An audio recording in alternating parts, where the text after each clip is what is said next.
lawyers don't really learn business studies. Every route really should take us to happiness at the end, whether it's money or success, right? Always live, your best life in the present. So there's no rush to grow really fast unless you've got a great business plan and you know where you're going and what you're doing. You don't have to be a slave to the job. Have a great work ethic and always be ready to learn. Never think you know it all.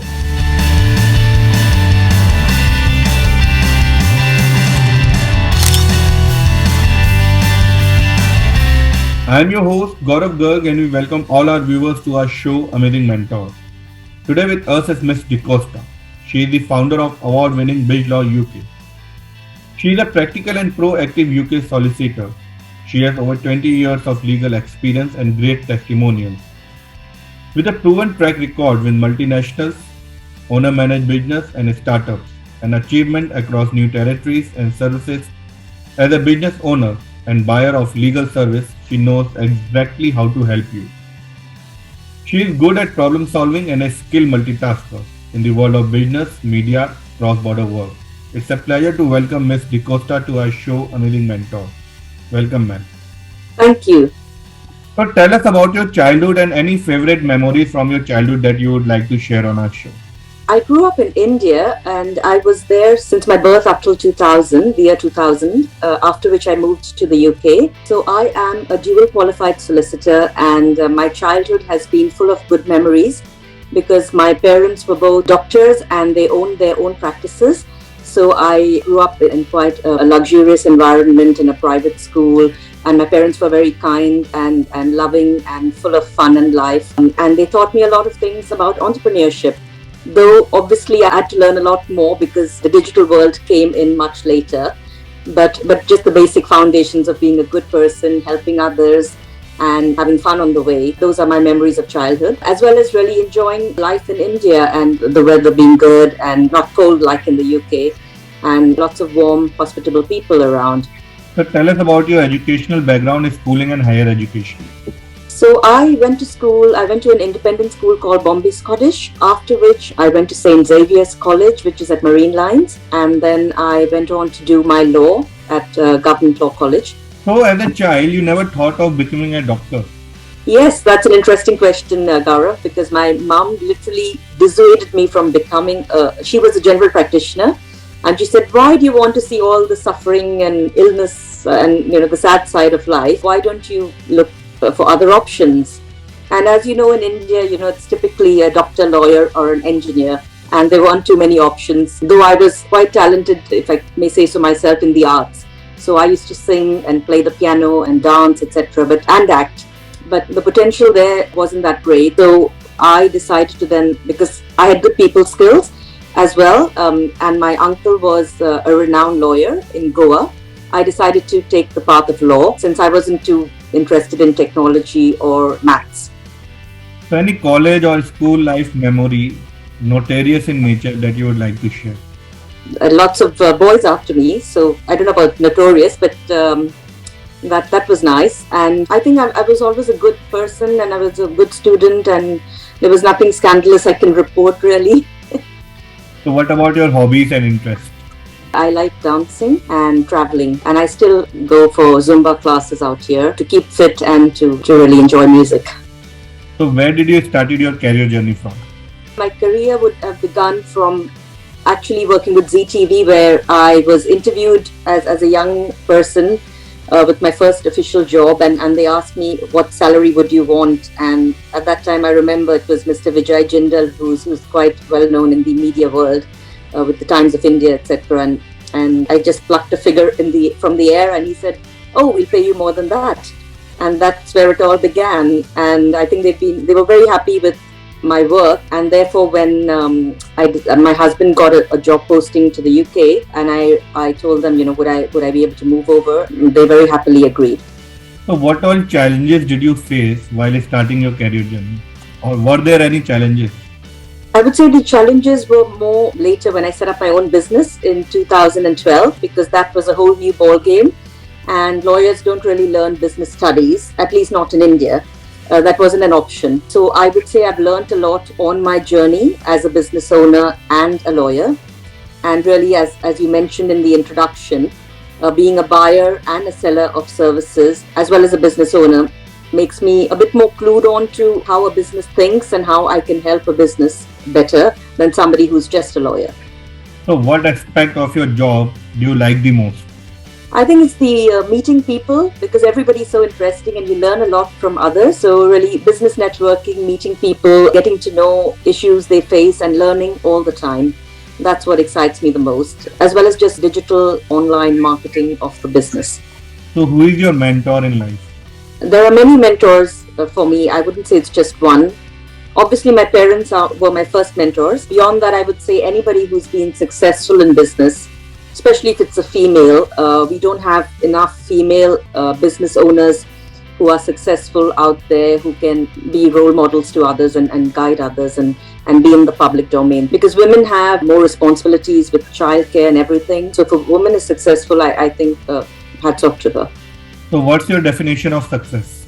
For me, success is not typically just money. It's many factors. One would be making a change in the world, helping others, and also being someone that people would refer their trusted friends to, because that just shows, that you've actually built that credibility and they would trust you enough to refer others to you. So my idea of success is really all of that, as well as having a work-life balance, because I believe that's very important for mental health and just to be happy in life.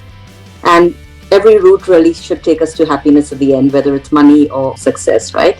So, what major difference do you see in work culture of India and of UK? So I think in the UK, it's less red tapeism. So for example, things like formalities, etc. are done much more efficiently. In India, I think we should have more of the private sector getting involved in processes to make them more efficient and have less red tapeism. That would encourage intelligent, clever Indians to remain in India, not want to move abroad for a better life, because there's a lot of potential in India. I can see it happening now with the tech sector being very strong and Indians being very good with even in the UK, they've made a mark, as doctors and professionals and businessmen, and they're doing really well.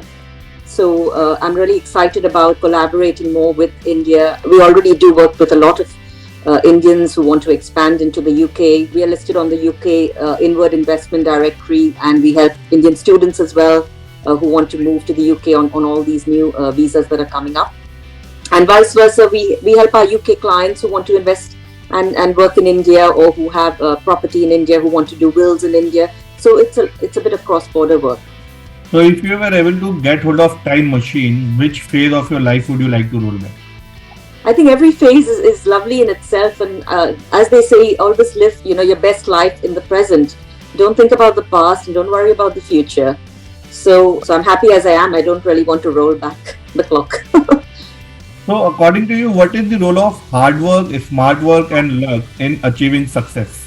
I think smart work is much more important than hard work, because you see a lot of people who spend a lot of hours on their job, but they haven't reached anywhere and they're burnt out. So one has to literally focus on what's working for you or what's working for your business, if you're talking about entrepreneurs, and do more of that and get rid of what's not working. So that would be considered smart work. Spend the least you can and have the best outcomes you can is again smart work, because I've come across a lot of people who have taken loads of funding from others and then lost all that money in business, and that's not very smart either. So there's no rush to grow really fast unless you've got a great business plan and you know where you're going and what you're doing. So, when you decided to change over from an employed to self-employed, or say, when did you thought to start your entrepreneur journey? That was in 2011. As I mentioned, there was a recession in the UK and lots of people lost their jobs. They were all thinking of starting up on their own. So we had a lot of startups mushrooming around, but they didn't have a clue as to what they would need from the legal perspective to have strong foundations. And I thought this was the time for me to actually, I always wanted to be my own boss as well. And this was the right time to help such people to set up something that was very user-friendly, approachable as a service, where you can WhatsApp your lawyer whenever and you can meet in a coffee shop. So it was very informal and before its time, I would say. And that's when I started in 2011. So, what were the major challenges you faced while starting your entrepreneurship journey? I think the main challenge would be clients, getting good quality clients and leads through the door. And I've learned on the journey that you have to try many different methods. There's no one fixed method of doing it. And you've got to be out there. You are your brand. So people, if they know, like, and trust you, and you have good testimonials, they will send work your way and you can grow your business organically rather than just by throwing loads of money on pay-per-click, etc.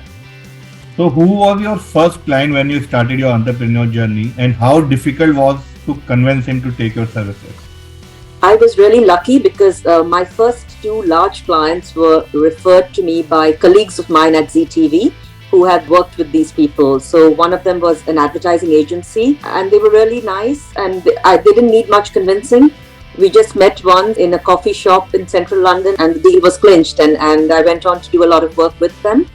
And then I realized that I wanted to grow into a business and not just me working for one or two companies. And that's when it started becoming a real business with us helping hundreds of clients and growing our network and our digital presence. And it wasn't just me now. Now it's actually the business. So tell us about your company in Bizlaw UK. What all services a person or a company can get from your company? We have three aspects to it. With regard to India, as I mentioned, we typically have inquiries from businesses in India that are looking to come to the UK. We have inquiries from individuals who are looking to come to the UK for a better life. So they need to know whether, they could come under various categories, be it the global talent visa or the startup visa or the new investor visas or the new visas which are coming in January for students under the age of 30.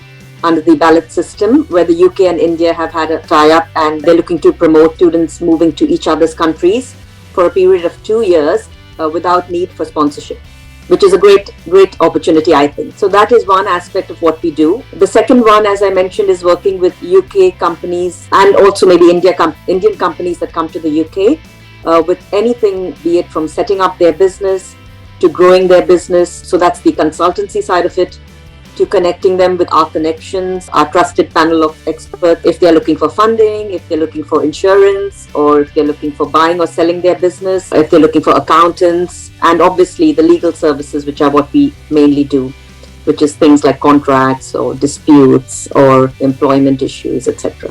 So what makes your company different from competitors? I think the difference is that we were among the first to start out with this very practical, proactive approach, where we offer things like a free legal health check to businesses to guide them on their way, to help them know what they need. And it's a very friendly and practical and proactive and personalized type of service. So they're just not a file, they are human beings and we get to know them, well, and we become part of their trusted network. So if anybody want to contact you for services, how can they contact you? They can just Google Bizlaw UK and we come up on many platforms along with our testimonials. But our website is bizlawuk.co.uk. At the bottom of the page, we also have links to our social media.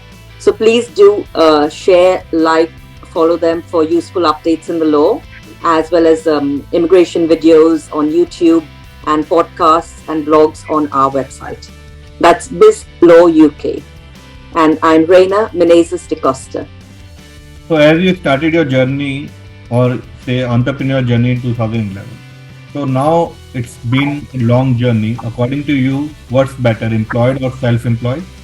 Plus, what are the advantage and disadvantage to be an entrepreneur? I think it all depends on your personality and your ambition. So I would say for people who have that entrepreneurial bug, being self-employed is great if you can then really work at it hard and you have financial backing to begin with. That could be your own personal funds, family and friends helping out, or maybe a partner who's got a stable job. So you can dabble in the beginning because you may well not do very well in the beginning if you don't know what you're doing. And or you get some sort of funding. We have things like startup loans, links on our website to help startups as well, because if you don't have any funding, you can't really have a budget to have proper foundations for your business, and that would then lead to failure of the business. Be realistic, have some sort of budget, but if you think that that's not for you and you'd rather just have a check at the end of the month, then don't set up on your own, or otherwise have your day job and dabble with your dream on the side and only give up your day job when you're sure that that dream is going to be successful. How has been your journey from general counsel to founder and consult solicitor? Being in-house, obviously, with a big brand, people come to you and people know you because of the brand and not you. But the difference is when you set up on your own, people know the brand because of you. Even if you look at things like Dragon's Den or any platforms where angel investors are investing in your business or venture capital, they will invest in you as a person. So if you are not a good brand, if you're not trustworthy, if you don't have good testimonials, you can't really grow a business successfully, I think. So what all lesson have you learned in your journey so far? I've learned that in business one can't be too sensitive, so you will not win all the deals. You will not always have the best pricing strategy out there. It's all trial and error. You just have to do your best in the hope that if the client doesn't convert today, they might still think of you tomorrow. Or, for example, if the client doesn't have the funds today and you guide them in the direction of something else they can do instead, or maybe some sort of a free service they could use, out of the goodwill that you build, they will then refer others who can afford your services to you tomorrow. So always try to do your best, whatever. So what advice would you like to give to young students who want to start their career journey in legal sector? I would say it depends on which part of the world you're in. But if you're in the UK, for example, I would say have a great LinkedIn profile. Even if people are looking for you, you can put a status as saying you're open to work. Or if you want to set up on your own to build your connections, your network, your brand, it's very important, and your testimonials. And also put content out there, engage with people, get to know people, and get confident with how you speak, how you pitch yourself, and how you can help others. So what advice would you like to give to young lawyers? I would say you can have it all if you want to. I mean, you don't have to be a slave to the job. If you're finding it difficult to juggle family and work commitments, become a consultant or set up on your own. And, then you can decide how much or how little you want to do, really. And it's great for work-life balance. And I would also say have a great work ethic and always be ready to learn. Never think you know it all. So what are do's and don'ts students should follow in their initial stage of career?